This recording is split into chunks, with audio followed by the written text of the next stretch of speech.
Does your profession bring you to dark and ugly places? How do you feel about that? Good morning. Let's put ourselves in the shoes of the Jews in Egypt for a moment.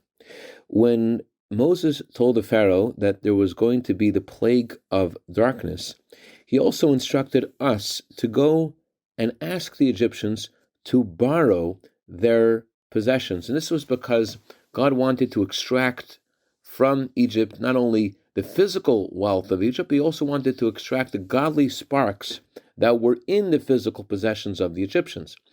And he told us to borrow from them their silver and their gold. And how are we supposed to know what they possessed?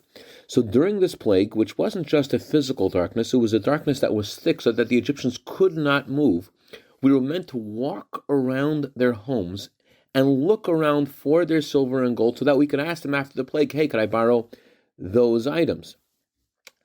In a similar way, although Mashiach has not yet come, God instructs us during this time to try to earn a living. He doesn't tell us exactly how you're meant to do this. Now, there are specific guidelines that you need to speak to your spiritual mentor about your profession, to make sure it's honest, to make sure it's not something that challenges your spirituality.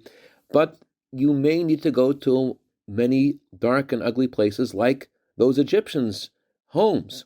And yet, when the Jew walked into the Egyptian home, to the home of the Egyptian that was full of darkness, he was enveloped by the light of God. And so too, when you are engaged in your profession, in doing the will of God, although it may seem that you're in a place of ugliness and darkness, you have to know you're going with the light of God, and you're going to be successful in bringing out those godly sparks and wealth from Egypt. Candlelighting time for Los Angeles is 5 p.m. I'd like to dedicate a minute of Torah today to Rabbi Yisrael Rosenberg in honor of his birthday. May you have a year of bracha v'atzlacha b'gashmis v'ruchnius.